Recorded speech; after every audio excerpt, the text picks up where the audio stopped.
Bismillahirrahmanirrahim. In the name of Allah, most merciful, most compassionate.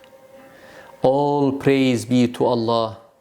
Peace and blessings be upon the Prophet Muhammad and all the prophets from Adam to him. Peace be upon them. Mawlana Muhammad Rumi views himself as a moral teacher who follows and treads the path of the Prophet Muhammad, peace upon him.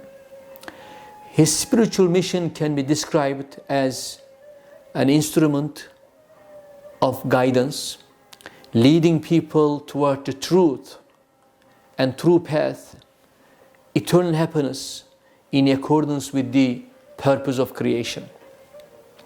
The purpose of human's creation for Mawlana is to get to know his creator and then worship him. Likewise, the purpose of the creation of the world is also to realize this worship for human being, serve for him, so that he will be able to execute his God-assigned duties and worship him. So, among all the creatures, according to Mawlana, only human being has the power to do service consciously for Allah Almighty. He has the power in everything, but his service, his worship, is the object of his creation, is the purpose of creation. And he says, read this verse from the Quran. I did not create the jinn and mankind, but what? To worship. So the object of the world is nothing but divine worship. So in serving his creator and worshipping him, human being in fact develops his internal potentialities in order to become a perfect human being, a saintly human, a godly human. In order for human being to develop his internal potentials and transform himself into a good human being, Mawlana proclaims, Allah Almighty, out of His love and mercy, sent down the divine book to a human whom He chose and instructed to teach His book and explain it and practice it with His wisdom.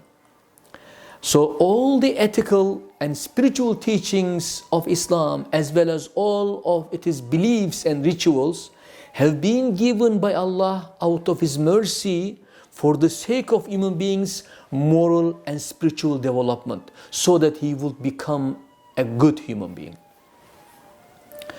All of these God-given moral and spiritual principles and values, according to Mawlana, are vital for disciplining human being, and surely they will benefit him, provided that he accepts them and practices them wholeheartedly. For this reason, Mawlana stresses that the Prophet Muhammad, peace be upon him, insistently told us, ad-deenun nasiha, religion is nasiha. Mawlana says nasiha is sincerity. The opposite of sincerity is unfaithfulness. And human being should show his faithfulness to his Lord. So, nasiha, sincerity, meaning to be true in friendship, in companionship, not only in religion, also in social life. When you conduct your affairs, you should act with good intention and sincerity. So, Mawlana directs sometimes his critiques towards certain people who have reduced this whole edifice of religion, which has been sent by Allah Almighty for the well-being of humanity, and they have reduced this religion to a dry and static set of rules and regulations, do's and don'ts, and what is permitted, what is prohibited. He says, Mawlana, these are important. However, religion of Islam goes deeper and deeper. So he goes further and turns his critique to certain, again, so-called educated people who regard religion as a body of information, as a body of legal issues.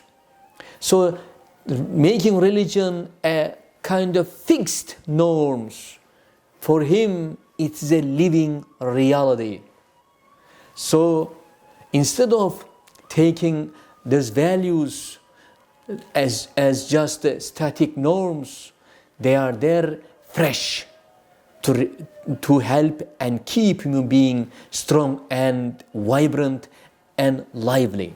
So he says, before fulfilling your religious duties sincerely and properly, thereby becoming a pious human, a good human, you should not ask the heaven from Allah. You have no right to ask it. He says you have to fulfill first your religious duties sincerely and properly, then become a pious, good human being, then you deserve to ask Allah His favors and His pleasures. He says, nor should you seek the privilege that Sulaiman, peace be upon him, enjoyed, like a dominion of Solomon, without being a good human being in the sight of Allah, without deserving His grace and favor.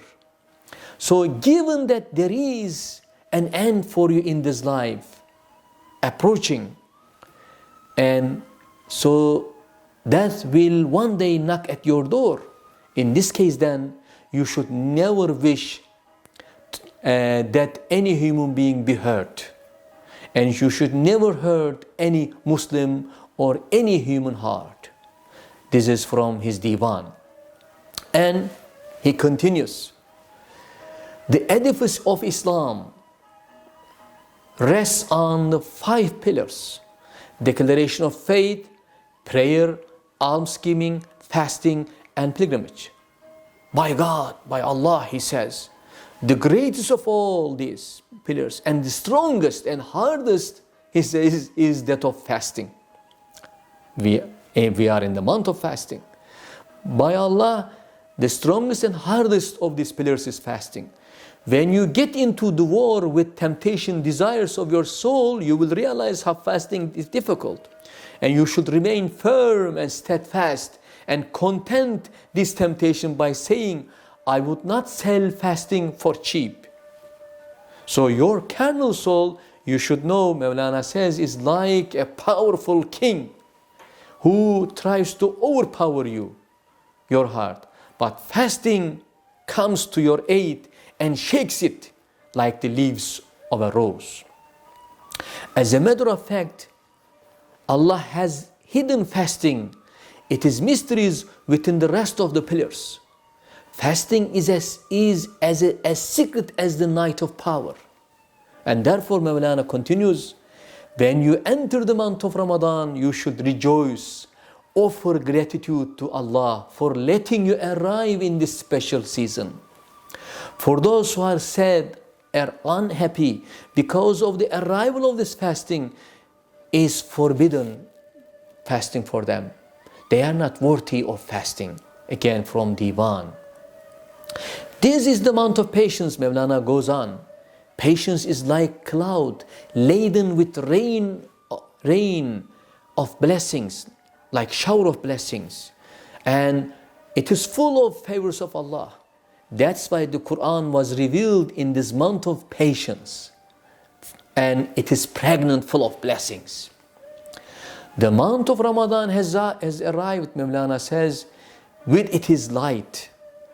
And with it, the light of the Sultan, meaning, of course, Allah Almighty, who grants love and faith, and who honors us with His love and faith in this month. It is a time to stop, therefore, nourishing yourself with the worldly food, as there is a spiritual food descending from the heavens into your heart.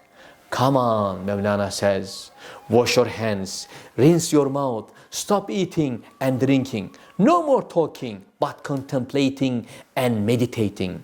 Silence, therefore, in this month is the characteristic of the saintly servants of Allah, who only utter words of admonition and dhikr and morsels for the heart. You should know that fasting had numerous hidden merits. It grants a new life, rejuvenates the heart of the fasting person. So how astonishing fasting is. And Mawlana still goes on vigorously. If you desire to undertake a journey up the heavens like a mirage, you should know that fasting is offered to you as a mount to facilitate this journey for you. O fasting person, you are a guest of Allah when you fast. He will feed you with food from the heaven. Fasting person swims for 30 days in the ocean from one direction to another. In the end, he obtains the diamond of fasting. Now, Mawlana asks, what is that diamond? Qurb ilallah. Proximity to beloved Allah. To beloved. To be with Him. Of course, meaning taqwa, as the Quran specifies. Of course, the ultimate purpose of fasting is in this month is to attain the highest level of God consciousness, Allah consciousness. Therefore, this is the month of self-realization. As we learn from the beautiful message of Mawlana Muhammad Rumi, let us concentrate in this beautiful month to develop self-purification, self-realization, to get more blessings and spiritual effusions of this month. And as says, these are the diamonds that are offered to us freely by Allah Almighty out of His love and His mercy. So fasting is not simply restraining oneself, from drinking, eating. Deeper than that, keeping yourself pure and clean externally, internally, and devoting yourself to Allah Almighty in this month. And also a self-experience and learning humility, humbleness, modesty, moderation. Assalamu alaikum.